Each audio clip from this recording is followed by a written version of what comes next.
Broadcasting live. It's America's longest running talk show on computers. It's Computer America, bringing you the biggest names in technology with guest interviews, new products, and your emails. Listen live at computeramerica.com on any device around the world. Email the show at live@computeramerica.com or find us on social media. Be sure to check out our website for contests, giveaways, show notes, live video stream, podcasts, and more. You're listening to Computer America.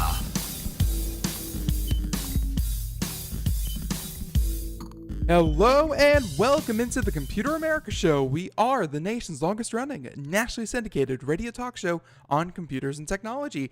Thank you for joining us once again. I'm your host, Ben Crossman, and I hope you're all having a lovely day as we get things kicked off here with, that's right, we have a great guest that is going to be talking all about, SmartDesk and the idea of a smart desk, because let's face it, I think a lot of us, we have desks that are just boring old wood and sit down and, it's, the desk hasn't really seen a lot of innovation in the past, I don't know, 1,000 years. I don't even know when the idea of the desk came about, but, hey, these days you have lots of options when it comes to your workspace. So to talk about their offerings and talk about, what it has changed in the world of desk, we have a company on called Autonomous. And yeah, that's right. And if you want to check them out, or if you want to, check out some of these desks, you can check them out, autonomous.ai. But I, of course, need to mention a few things, including computeramerica.com, which will have the show notes, which will have a link directly to our guest website. Also there will be any articles that we do later on in the show, any videos that we show, just anything and everything to do with today's show can be found at our website. While you're there, be sure to enter the contest, which, yes, we will be giving away another prize from our friends over at Logitech, like we do every single Friday. We will be doing that later on in the program, where, someone who was so kind to enter will be receiving a prize from Logitech. And let's see. Oh, and the last thing is the video portion of the program, where, we are a radio show. We will continue to be a radio show, but we offer a way to see what we're talking about and not just listen. So if you want to see some of these desks, we're going to be showing the product videos and, our guest website, things like that. Just things that, kind of add another dimension to the show. You can check that out, computeramerica.com. So with all of that being said, I think we're just going to jump into this one. So joining us today is our guest is Patrick Briggs. He is the head of marketing for Autonomous Smart Office. And, coming into this, I had an idea of what we were going to be talking about. And then, actually, kind of seeing the website and the products, I was off by a mile. So, or maybe I wasn't. But here to talk about it, Patrick Briggs. Patrick, welcome on to Computer America. Thanks for having me. Our pleasure, our pleasure. So, yeah, and, when I said that I was off by a mile, it's because over the past couple of weeks, especially, we've had, artificial intelligence companies that actually sell the idea that you can automate some processes in your office and, kind of make your workforce, larger than it actually is. That, though, I don't know how much that really plays into you, because you have like the perfect, website name and everything. You even have the .ai. But why don't we get a quick overview of Autonomous and a quick overview of yourself? How did you find yourself working there? Yeah, I think it does play in really well, because I think we're trying to help people work smarter. So Autonomous was founded just shy of 2 years ago, and the premise of the business was, help people be smarter and more productive and healthier in their workspace, right? There's so much AI and there's so much thought process going into the home today with, Google and Amazon and those guys competing to make your home smarter. And we really said, for most Americans these days, you're spending most of your time waking hours at least at the office. And so why not make your office a lot smarter? And so that was the premise to start the business, and really the kind of guiding principle around all the products we're trying to create and design. I found myself at the business, just shy of a year ago, and loved it and loved the concept of helping people work smarter, because I am like you and all the other folks that are probably listening. I sit at a desk and I probably looked something like the Hunchback of Notre Dame, Right. as I slowly kind of curl into a painful ball from not sitting with the right posture and those kinds of things. So I was always looking for something to help make myself a little healthier. And I can tell you, after having a standing desk now, because obviously we have standing desks in the office, I just feel better. I'm more productive. I'm more alert. It's a better experience when you're working long hours. Now, and just to kind of give people an idea here, I mean, this isn't at my previous job. I actually worked in a factory setting, and we had standing desk, but a lot of the guys there, and myself included, for a long time, we always consider standing desk, one, a safety issue. If something needs to be reacted to, you could, kind of go do it. That doesn't matter much, hopefully, in a tech job. But I think in a lot of people's minds, they look at a standing desk and they see it as kind of a way to, for the boss to motivate the worker. They see it as kind of a punishment or a gimmick that can actually, kind of make the worker more productive at the expense of comfort. That's not the case, though, is it? What is, what are some of the benefits of, being able to stand at your workplace? Well, I mean, it's actually, from our standpoint, no pun intended, we actually see the employees are the one that push their companies to buy standing desks. So some of our best customers are startups and engineering-led organizations, and often the people that are buying the desks for their teams are the CTOs or the VPs of engineering that they say, look, our guys are already working long hours, and we want to give them the opportunity to be active in the workplace. So the real benefit of the standing desk is that stand. And when I say standing desk, I really mean sit to stand desk, because we don't sell fully just always standing desks. And so the benefit is because a motorized table can go up and down. And so it allows you to have activity in the workplace. So we don't recommend standing all day or sitting all day, but there's that kind of movement that gets the blood flowing. It gets your heart rate up a little bit, and really kind of jump starts the system without needing to do 50 sit-ups or something like that. So we actually see that typically when larger organizations make purchases from us, it usually comes from the engineering team first, and they all buy the desks because they want them for long hours of coding. And then the marketing team and the sales team and the customer experience team sees what the engineering has, and there's a little bit of keeping up with the Joneses, and so they want to, and they kind of demand the company to go through. So we'll often see small orders from a company. I'll give you an example. We have a company called Algolia. It's a search marketing company. They built this huge algorithm around search that a lot of companies use, like Product Hunt uses them and stuff like that.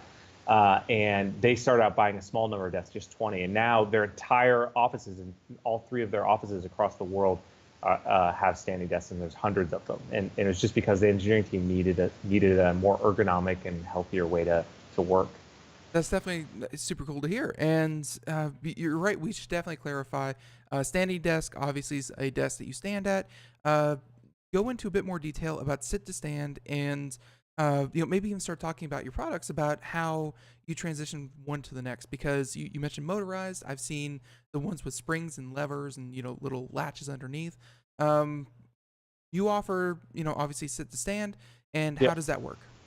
Yeah, so we have a couple of options, but by far our most popular option is the fully electric motor standing desk. So the entire desk goes up and down, not just a portion of the desk.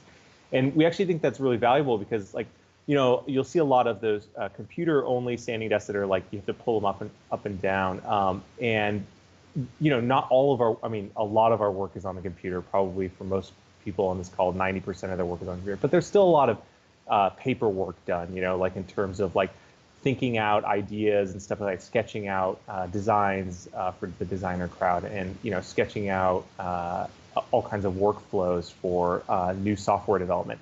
That's still done on the paper, and so we wanted a desk that's fully the entire surface goes up and down, and so that's what our most popular product is. We also have the computer tabletop version of the standing desk, which is also motorized, but the most popular is definitely the full tabletop, full desk standing.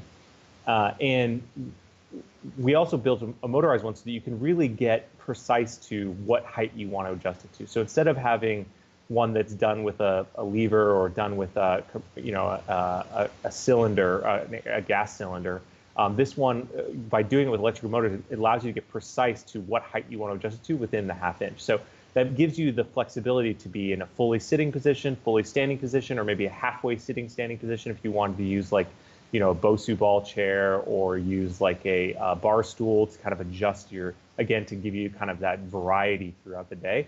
And also for people that are different heights, I'm 6'5", so I need really tall standing desk, and there are people in our office that are significantly shorter than that, and they need a little bit shorter of a standing desk. And so by using electric motors that adjust within the ½ inch, we have the ability to give everyone the exact height that they need for the optimal working experience. Right. Yeah. No. Definitely one size fit all doesn't work in a lot of cases. Yeah. And you're right. It may seem attractive to, I think, large corporations and businesses that order hundreds of desks. But when hey, it's a smaller team, smaller individual, you kind of want to cater to your employees. So you're here to talk about one of your newest offerings, the SmartDesk 3.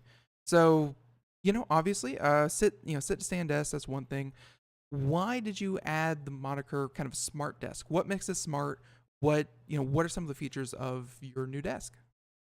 Yeah. So the SmartDesk was the concept of like, hey, we want people to work smarter, and we always had the vision of it to build a tool that actually helped people work smarter. So the first couple of SmartDesks were just a proof of concept around, hey, can we make a very, very affordable standing desk? And by increasing your blood flow, it makes you more productive, and hopefully your increase in productivity means you're ahead of the curve.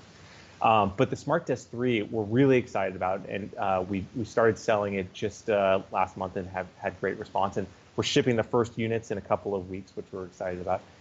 It's the first desk with a built-in AI. And so what we've really been doing with the development of this desk over the last year or so is creating a desk that has tools for you, or what we call shortcuts, to kind of do some of the more routine and mundane tasks that you have in the office, right? So I'll give you a couple of examples. Like every day at work, you're always going to order food, maybe make coffee, or adjust the temperature in your office to make it a little cooler or a little warmer. We built through the API of a lot of these Internet of Things devices like Nest and Delivery.com and Uber to give you those features right from your desk. And it's not just giving you the features like order food. It's the desk actually does it for you. So instead of having to go through like your apps on your phones and find Delivery.com, choose a restaurant, those kinds of things, the desk kind of learns your habits about what kind of food you like to order based on your Delivery.com account, and makes suggestions for you where you just click it and go. So it'll know it's lunchtime for you, and it'll say, hey, Ben, it's lunchtime. Last time you ordered chicken from this one restaurant, how about a classic Caesar salad with chicken from this other restaurant? Just click here, and it completes the order for you, and it ships to your office, and you're done. And so we wanted to remove a lot of those kind of everyday routine tasks so that you as the employee can focus on the bigger issues and the bigger challenges you want to solve. That is super interesting because obviously going from something as I don't want to say it's something as simple as a desk, because obviously you have a lot of variety here, and it's not just pieces of wood, but to get into kind of obviously software, to get into these apps. I mean, how customizable can you kind of make these? Because I'm assuming someone can kind of set the preferences for what the employee or what the person using the desk can access. How customizable is kind of the software and AI side of this? Yeah, it's very, very customizable. So we actually built it. So we built a couple of shortcuts that we thought would be really valuable, like ordering food and those kinds of things. But we actually built it with an open SDK so that anyone can build a shortcut on top of the desk, right? So you can decide, hey, for my particular office, a Slack shortcut could be really compelling. And so you can use our desk and integrate with the Slack API and build something that works specifically for your need. And what's exciting about that is that we really don't know what people are going to create, and we're just as excited to see what kind of software and what kind of productivity hacks people develop that get integrated into the desk that we can share with people beyond just an office, right? So the tool is really it's really just a platform that people can create all kinds of interesting software on top of, and we really can't wait to see what people make. I mean, I am like chomping at the bit for this desk to ship in a couple of weeks, because I think that people are going to come up with all kinds of unique things we never would have thought of. Yeah, looks pretty interesting. And I've also noticed that there's this little let's see if I can get a good product picture of it here. It looks like there was like a little device kind of on the underside, maybe to the right of the desk. Is that a place to like plug in headphones? Or I noticed that there were different like maybe profile settings. What are the parts of this desk that make it autonomous, or I'm sorry, AI? Yeah, so it has a there's a computer system built into the desk with a touch interface. No headphone jack. We're firmly in the camp of wireless headphones that the AirPods are really pushing.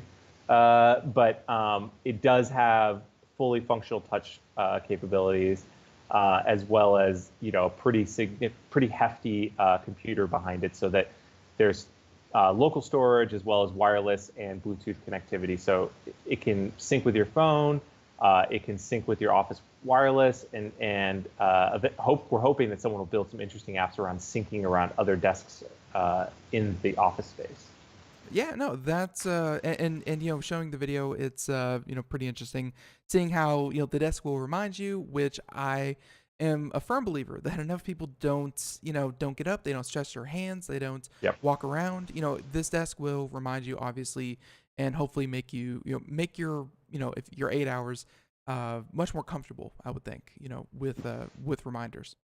Yeah, we have a couple of the SmartDesk 3 beta versions in the office, and one of the other things too is it tracks how long you sit and stand, and how much water you drink during the day and stuff like that. And so there's been some interesting competitive games that have gone on in the office for people that saying, oh, I stood for 4 hours today, and those kinds of things. So I'm actually very interested to see if people start doing like office leaderboards for like who's the healthiest in the space. It would, and obviously we're going to talk about some of your other products here that you could kind of mix with this desk. I noticed that you have like a bicycle, kind of a chair looking thing, and I guess the question is, does this pair up and kind of share information with, say, like a Fitbit? Because what you were talking about would, I think the data would integrate nicely with Fitbit. Does it work with any other products at the moment? Because I think I saw a Spotify logo and other services. Yeah. Yeah, it works with Spotify, it works with Uber, it works with Delivery.com, works with Nest. We did not do a Fitbit integration, although I hopefully someone from Fitbit's listening and they want to get in on the SDK, they can email me. Mm-hmm. And that would be really great for that to happen. But I think again, the reason we built it as an open system, I think, is to see what people build on top of it, right? Like just like you have a Fitbit phone app, we think there could be a interesting shortcut that people use for Fitbits within the office, so that you can compile not only your standing information with your sitting information with your walking to and from the office, to have a real holistic view of how your body is responding to your daily activity. So talk a bit about the idea of a smart office as, obviously as Autonomous sees it. Maybe what, how does this work into your idea of what a smart office, kind of should look like? Because again, I think, a lot of people out there, startups and engineering firms, they may be on the ball, but hey, let's take any kind of insurance, accounting, anything that has heavy desk users. They probably aren't as keen on this idea. So what is the future of the office and the role of autonomous smart office? Yeah, we'll start with the future of the office. And I think the future of the office is there's two kind of things that are happening simultaneously that we see. One, people are more mobile for their offices, right? So every space is a working space today. But secondarily, when people do get into an office space or a co-working space, wherever they kind of have as their main office space, that time is really about really cranking and really getting to solve the hard problems. And so we see our role as building products for the smart office, products that kind of remove all those distractions that allow you to solve those hard problems, right? So we don't want you to be distracted by like, oh, I'm hungry now, I need to order lunch, or oh, I'm a little sleepy, I need to stand, or those kinds of things. We want to build products that anticipate those needs and give you easy ways to do that to keep you from getting distracted from the hard problems. You know, today's problems that engineers are solving, and today's problems that technologists are building products for are getting harder and harder and harder, right? We're creating more and more complex data models. We're creating more complex hardware and software, and so we want to help people keep the concentration to solve those problems with really unique and interesting solutions, right? Our company was founded by an engineer, computer engineer, and we have a massive engineering and AI team, and they're excited by building products for those types of customers. And a lot of our customers are those types of people because they recognize the value of having these kind of technology-based products to help make their mundane tasks and routine tasks go away. Or, you know, we see our role as eventually making all the mundane and routine tasks completely invisible to someone in the office, allowing you to just 100% focus on your core problems. Today, they're not 100% invisible, but you know, down the road, we think that we can make them completely background noise. Yeah, and I think you're definitely on the right track. I mean, if nothing else, this built-in, kind of essentially what is a tablet or this touchscreen that you have built into the desk, it kind of serves as a dedicated monitor for those, random tasks that you may want, kind of done, be it temperature, food, driving, what have you. Super, super interesting. Talk about some of the technical aspects of these desks. I mean, does it allow just for the one monitor, dual monitor? And obviously, how much weight can it support? Maybe someone has a lot of computer equipment. What are some of the more kind of technical stuff, if you just real quick? Sure. Yeah. So in addition to our founder being a engineer, he also was a hardcore gamer. And is a hardcore gamer. I shouldn't say past tense. He is, and so the desks are designed to be, for lack of a better word, abused.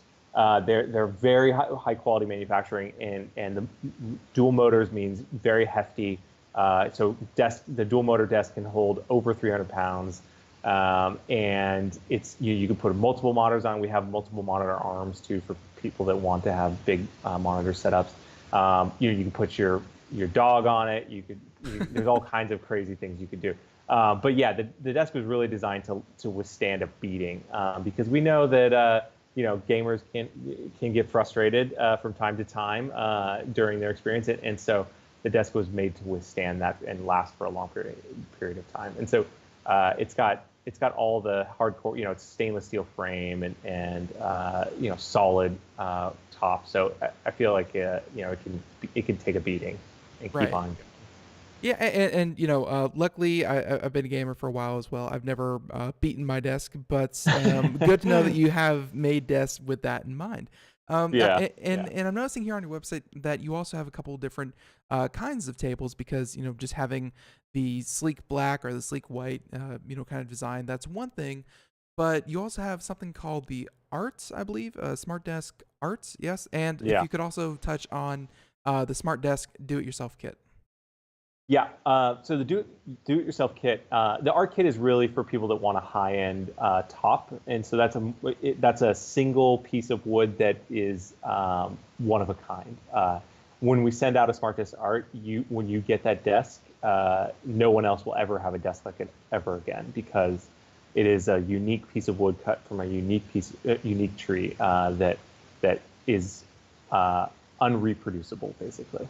And those are very popular. Those are actually more popular with, you may guess, but with like bankers and those kinds of things that want to have desks that are not just functional but also kind of project a certain type of image. Right. The DIY kit is one of my favorites. This is for folks that want to, and it often goes for a lot of in-home hackers, those kinds of guys that want to set up a really compelling office.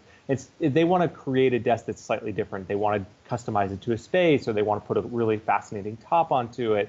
And so we just sell them the frame and the motors, and they can kind of put whatever top they want. I mean, the desk just has screw holes like any other desk does, so you can put any kind of top on top of it if you wanted to. So we've seen interesting things like people putting, kind of aluminum tops, or some people put corner or what's called an L-desk top on top of it. We've also seen all kinds of interesting shapes like circles and stuff like that. It's really allows you, if you have a kind of unique vision for your space, it really allows you to still have a sit-to-stand desk at a very, very affordable price, but kind of have a different look to it. Right. Yeah, and that is super cool that you sell all the different stuff because desktops. You're right. I mean, I know a lot of people that do customize it for their area, just to get the most out of it. And the idea of an L-shaped desk, I know it doesn't appeal to everyone, but just having the desk real estate, super super super helpful. So let's talk a bit about your relationship with your customers because again, it sounds like you are very active with people who purchase from you. Obviously it seems like you customer support, again, you seem very vocal and back and forth with the people that order these desks from you. Why and again, I'm sorry, this is a question that was submitted to us, but to be blunt about it, why do customers like you? Well, there's a couple. I mean, yeah, I think we're very active with our customers on Twitter. We're very active with our customers when they email us, and we do a lot of programs where we like kind of highlight our customers. So we do this thing called Startup Spotlight because a lot of our customers are startups, where we send our videographer to their office to tell the story of our startups and like of the startups that buy from us and what their interesting things they're doing. So we've got things from a lot of startups in New York where our headquarters are, plus some in LA and San Francisco. You can check them out on our blog. They're really cool. But customers really buy from us from kind of, we hear for two main reasons over and over again. One, innovation. So we're always trying to improve the experience in the office, and that bears out with the creation of the SmartDesk 3, right? This is the first ever AI standing desk, or AI desk in general. And it's something we think can actually help people, and people are always excited about that innovation. We've also built some interesting office robots and stuff like that, and we've got some new ones coming out later this year. In addition to that, we are very militant about making an affordable product. So you'll look at our sit-to-stand desk, which is a 53-inch desk with a top frame and shipping, all for $349, which is a really unheard of price in the sit-to-stand desk space, and also just the desk space.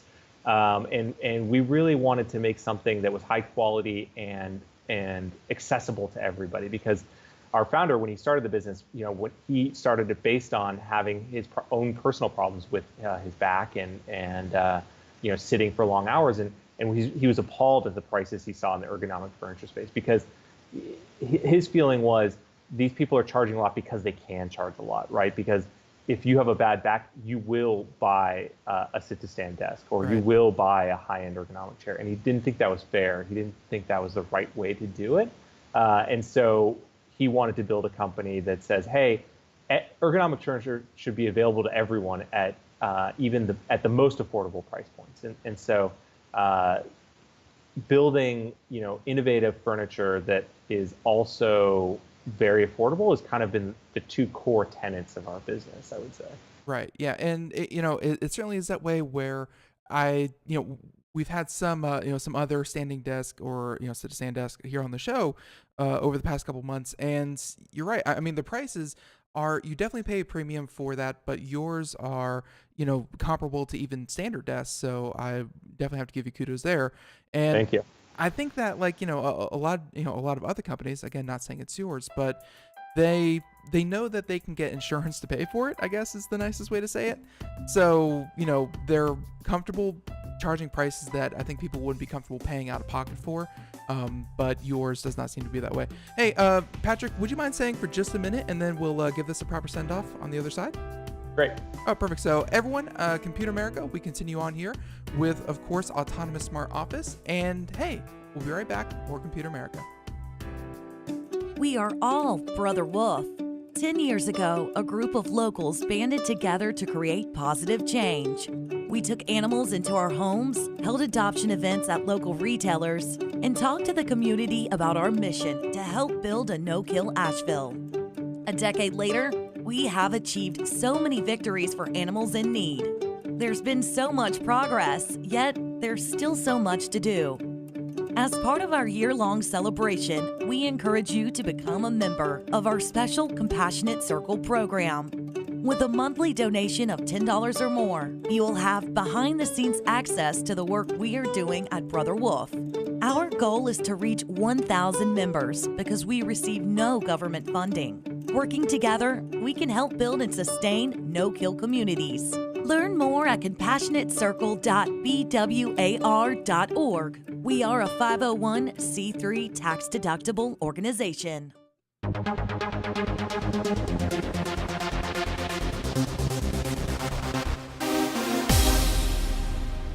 And welcome back to the Computer America Show. It is 31 minutes past the hour, and we're getting back to our interview. Gonna wrap it up here. If you missed the first part of the show and of course the bulk of the interview, please go head on over to computeramerica.com where we have the podcast version. You can listen to us on places such as IRN. You can listen to us, of course, on like Google Play, iTunes, iHeartRadio, blah, blah, blah. And hey, you can find our show in its entirety right there for you. But we continue on with Patrick Briggs. He is the head of marketing for Autonomous Smart Office.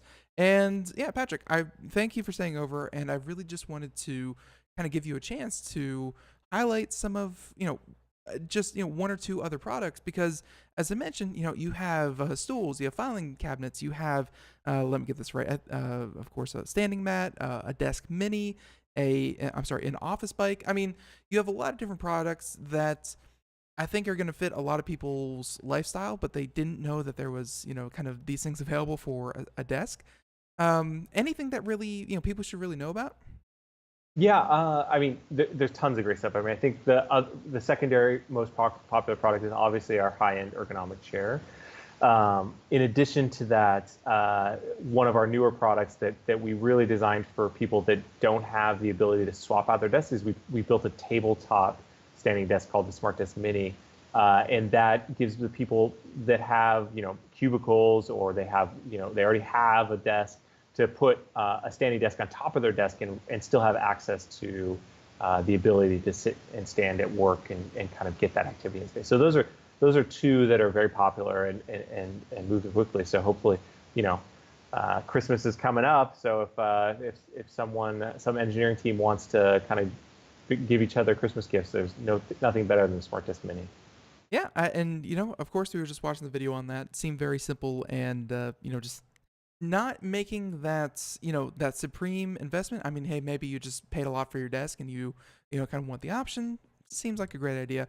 I mean, yeah. And Patrick, this was super interesting. Again, I thought it was going to be, of course, coming into this about kind of modernizing your workforce with artificial intelligence software.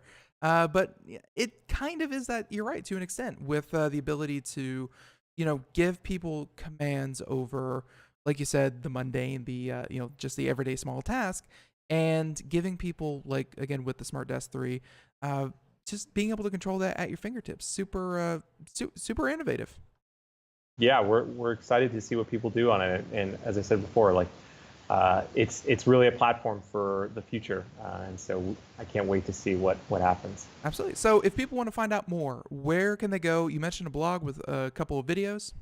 Yeah, you can go to autonomous.ai, and we have our blog there, and there's some great videos of some of the other customers that like our product and use our product, startups all over the world. And there's if you need any additional information, we're happy to take your phone calls or emails or anything like that. All right, perfect. And of course, like I mentioned, computeramerica.com, we will have a link to autonomous.ai. So if you're driving, if you are doing anything with your hands, hey, don't worry, we have you covered. And Patrick, I want to say, I know you are a busy man. Thank you for taking the time to do this with us. And again, thanks for sharing this. This was interesting. Yeah, you're welcome, and thank you for having me on. Our pleasure, our pleasure. So have a great day. And everyone, one more time, autonomous.ai. Check it out. All right, bye bye. Thanks. All right, everyone. So there he goes. And that was, again, not what I was expecting at all. I should probably read up on these companies before, immediately before they come on. But still, super interesting. And there's a lot to be said for customizing your experience on these, in your workspace. Because ergonomics, it's something that we touch on every couple of months here on the show, be it ergonomic keyboards, mice, chairs, desks. There's a lot of health problems that we see even in the younger generations when you don't consider your health at a desk. And let's face it, if you're listening to the show, there's a pretty good chance that you're sitting at a desk for at least a portion of your day. So very, very interesting. And of course, hey, again, check it out. So if nothing else, actually, why don't we go ahead and stall just for a moment as we go on over to our contest. And folks, again, this is a contest where every single Friday, our friends over at Logitech actually, we get to choose a winner from someone who entered, and we get to give away a prize live on the air. So, with that being said, I just want to say that this week's winner is, no drum roll, this week's winner is, we just picked them, Amanda Reyes. Amanda Reyes. There we go. Let's see. Why does that sound familiar? Reyes. No, we have not awarded Amanda Reyes, so that works nicely. So Amanda Reyes, she listens to us in Homestead, Florida. Yeah, check that out. And all she had to do was visit Computer America on Google Plus, of all places. That's right.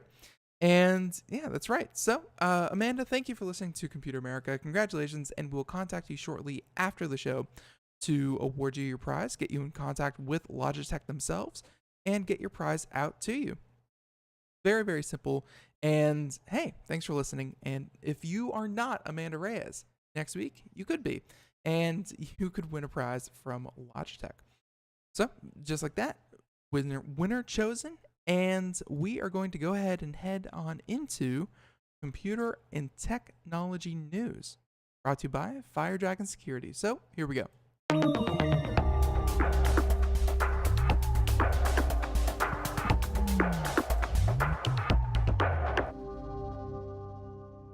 All right.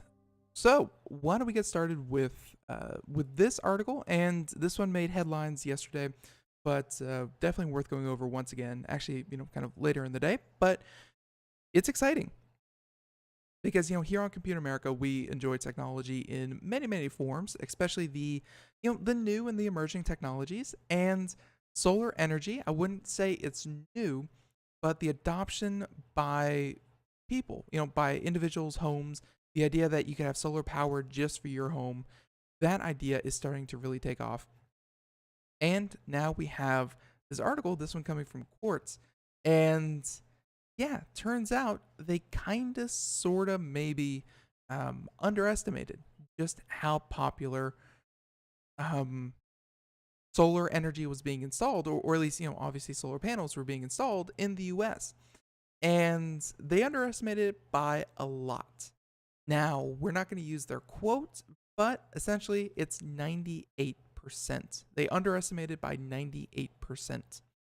So the US government keeps spectacularly underestimating solar energy installations. Yeah, which is a good thing. I mean, if you told me that we are doing more with solar energy than we ever thought, that is a good sentence. So here we go, saying that every 2 years, the U.S. Energy Information Administration, America's official source for energy stats, issues 10-year projections about how much solar, wind, and conventional energy the future holds for the U.S. And every 2 years since the mid-1990s, the EIAs, again, the Energy Information Administration, their projections turn out to be wrong. And last year, they proved spectacularly wrong. That's what we like to hear, especially with clean energy. That's what we like to hear. So they said that the National Resource Defense Council, an environmental advocacy group, and Statista recently teamed up to analyze their projections for energy usage and production. And they found that the IEA's 10-year estimates between 2006 and 2016, they underestimated the share of wind, solar, and gas, where solar capacity in particular was a whopping 4,813%, or in other words, about 50 times more prevalent in 2016 than they had predicted back in 2006, of course. Now, there are, of course, and here we go. The article says it perfectly, where there's a caveat where the prediction in 2006 was that in 10 years the U.S. would be generating about 0.8 gigawatts of solar energy. And as of this moment, let's see. And they said that with such a low baseline figure, any increase would be a huge percentage jump. So 4,813% increase is just because their base estimate was so dang low. They said that, and they said that this is a trend in the data where, hey, they underestimate a lot, and they overestimate the use of fossil fuel consumption. So, with that being said, they said that these estimates matter because they form the basis of action by the Environmental Protection Agency and other federal agencies. As in, you shape policy around what you think is going to happen, not what is currently the trends. You want to obviously stay ahead of any of these trends. So there you have it. And yeah, let's see. And obviously the article was a bit longer. We'll have a link to it in the show notes, but they say it may simply be a problem of methodology, and they seem to base its projections on the assumption that renewable energy costs won't fall much when in fact they keep plunging. That's what I think this really boils down to, is I don't think that this committee, this administration, really took into account the idea of China just flooding the market with cheap solar panels. And, solar panels, they used to be very expensive to create. They used to be even more expensive to actually install. And they were just prohibitively expensive because, let's face it, depending on how much your current electricity bill is by burning fossil fuels, natural gas, blah, blah, blah, it would take decades, or at least it would have taken decades to recoup the cost of, this green technology. But in some instances, that has shifted dramatically, and now it only takes a couple of years to recoup the cost of this, and take that on top of things like tax breaks, take it on top of just more people installing them. So you have your economics of numbers. Just the prices have gone down dramatically. I can't really fault them for underestimating by what seems like 5,000%, or again about 50 times, is because things, technology changes things very, very quickly in a short amount of time. And it's hard to really grasp the full impact of technology, at least ahead of time. Because if you woefully overestimate something, then you're going to be disappointed, and it's just hard to meet those benchmarks. But technology has a way of exceeding even the most zealous estimates. So anyways, getting off topic here, but the US government underestimated the amount of solar energy, the amount of energy generated by solar panels by about 98%. So super cool story, and something we like to hear, and we definitely like the idea that, hey, one day you don't have to worry about electricity because it's generated almost for free by the sun. Super cool. All right. So in the meantime, let's go ahead and switch over to a new story, and I kind of like this one. Let's see. We have a couple of different stories. You know what? Let's do this one real quick. Let's just skim through this, and because it's kind of relevant to our previous story, China. we mentioned that China, they're the one who obviously create a lot of solar panels, and be it for better or worse, there are a plethora of options when it comes to solar panels coming out of China. They are installing a lot of them themselves. And let's get an idea about just how strong of a candidate China is for solar energy. Where you remember the estimate, about zero point 0.8 gigawatts was going to be generated in 2016 by solar electricity. And, they were off by 50 times. So about 40 gigawatts, I think, would be about the breakdown, I guess. 40 or 50. Yeah. So 40 gigawatts, let's say that, would have been generated by solar electricity. And actually, that seems way too high. But anyways, China, because they're creating the most of them, and they are trying to generate as much electricity for their growing population as they can through renewable means, because they know the detriment of burning coal in the middle of a city. It's not good, it's not pretty, it's not healthy. Solar panel, though, hey, it's all those things. And they said that they are leading the world in solar power installations by a long run, where they're predicting that 50 gigawatts of solar power is well within reach of being installed this year alone. And that's just solar. It's crazy. And saying that in June and July of 2017, they installed about 25 gigawatts of solar power. And they'll push the globe past 100 gigawatts total for the year. That's crazy how much they are investing in this. And for those of you watching the video portion, we have a picture here of the infamous solar installation, where yes, it's a PR gimmick, and yes, it's something that's obviously not ideal for generation of electricity, but they even put their solar panels in the shape of a panda. Yes, a panda. Because it's China, that's kind of their thing. So at China's State of the Union address equivalent just yesterday, President Xi Jinping said any harm we inflict on nature will eventually return to haunt us.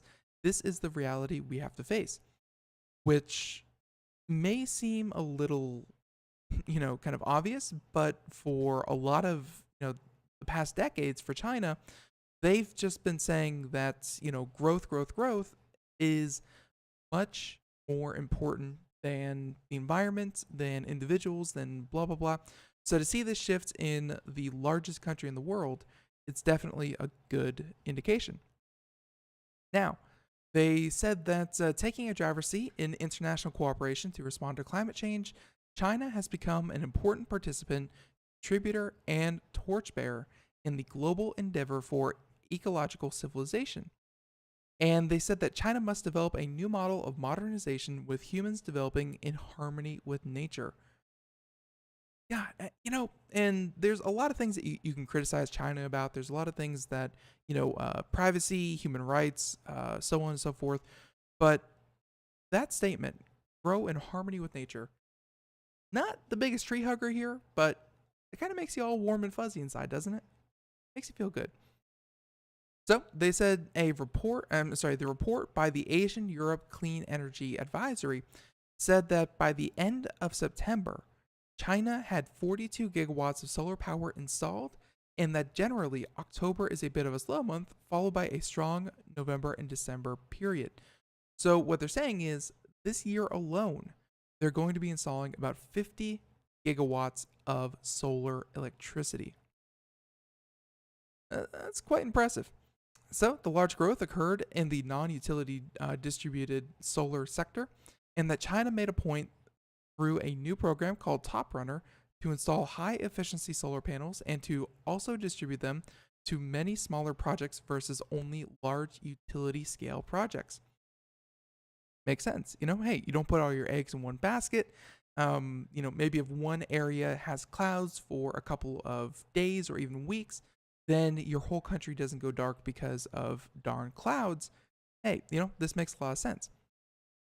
And China's 2017 volume is huge compared to recent headlining totals. where in September, upward revisions to China's expected volume made the world celebrate as it pushed projections for global volume to over 100 gigawatts. That's this year. That's awesome. And last year, China installed 34 gigawatts of power, and by far already the largest volume of solar by any country ever in a year. And the United States market grew by 100%, yet installed only 14.6 gigawatts. Yeah, and again, huge growth in the U.S., huge growth for American solar power, as we talked about a little bit earlier, which is awesome, amazing, good, but still leaps and bounds behind what China's up to. So globally, about 58 gigawatts of solar power was installed in 2015, and a bit less than that in 2014. Obviously, we're seeing trends here. Solar's probably not going to be the answer for everything, everywhere, all the time. But to see it take, what used to be 1% of the energy market into, 2, 3, 4, 5, and eventually a tipping point, it's exciting to see. We're seeing it happen before our eyes. So they said that, and they have, of course, the company Electric. This is where the story comes from. And they have their take on it. But they said China has really taken over the solar industry in terms of obviously producing panels.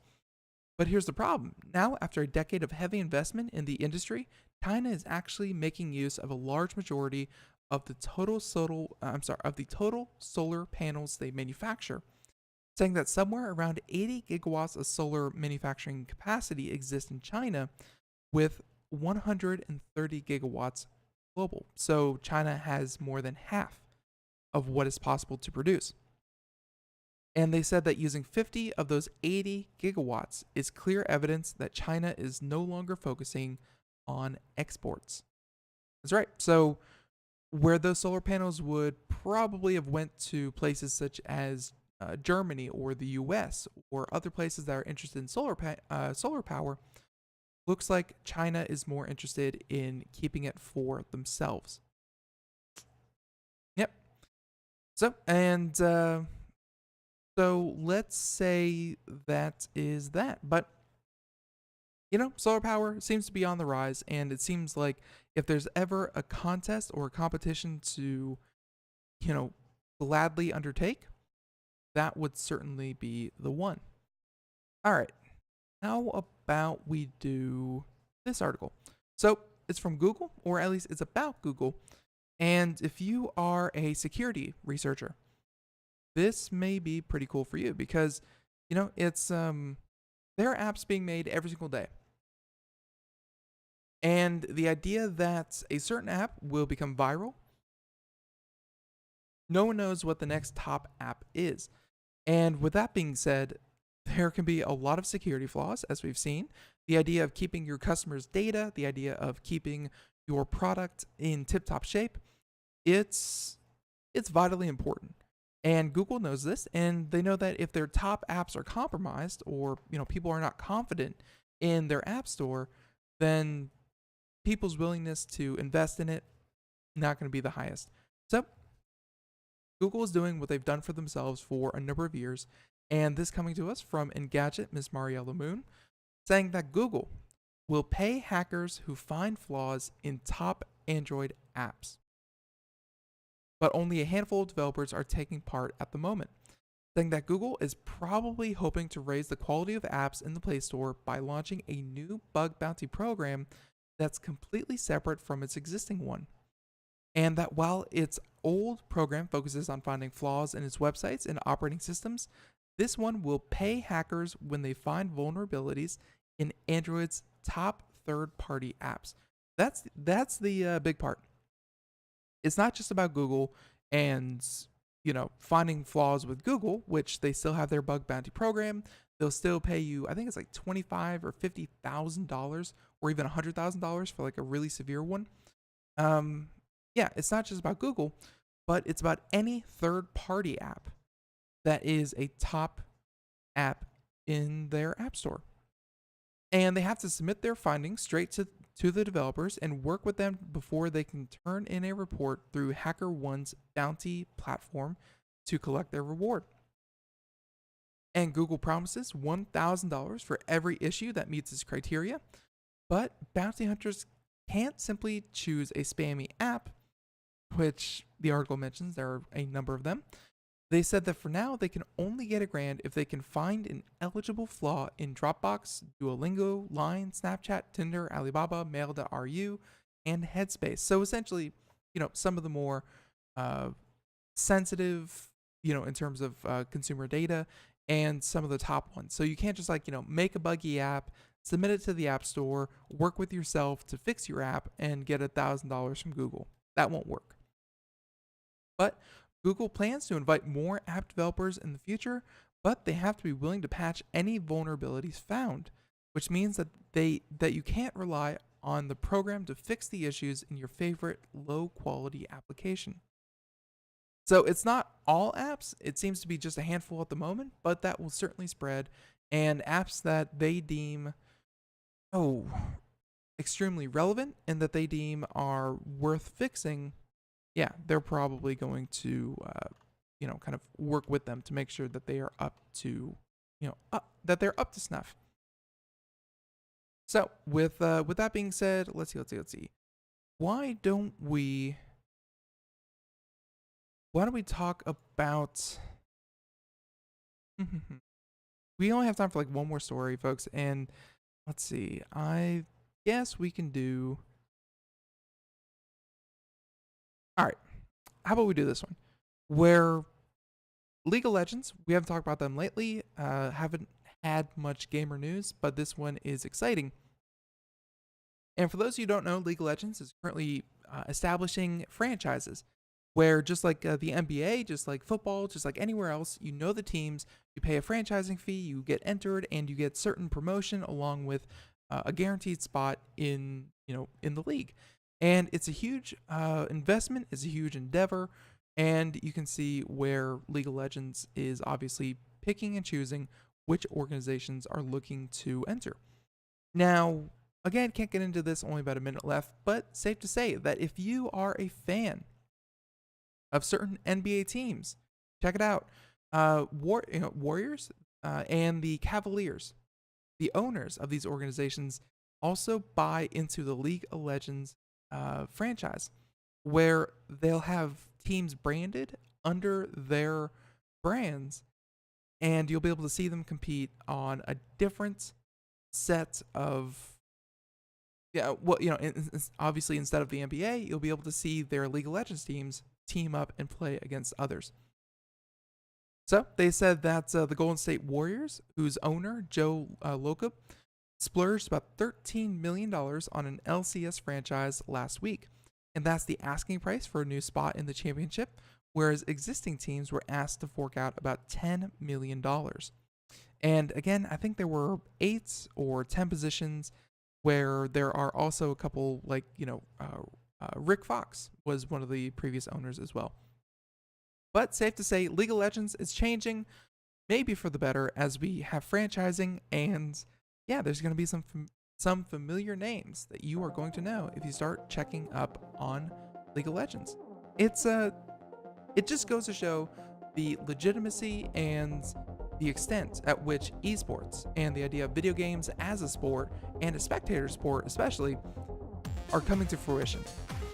That's a lot of money to throw around, and it's a big move. So with that being said, why don't we go ahead and call that a day? Everyone, I want to say thank you so much for tuning into Computer America. This was a great show. I want to thank our guest once again, Autonomous and Autonomous Smart Office, for coming on, talking about their products and their desk. It was super interesting. If you miss any of this, computeramerica.com, it will have anything and everything that you need to know about here on the program. So in the meantime, everyone, have a great day. Thank you so much for joining us. And hey, be sure to check us out here Monday through Friday, 4 p.m. to 5 p.m. Eastern, as we have a whole new week of shows coming up next week. So in the meantime, hey, do something fun. I know it's getting cooler out there. It's getting better. And do something fun outside. Hey, maybe even just stand at your desk. So With that being said, everyone, have a great day. Catch you next time. Bye-bye.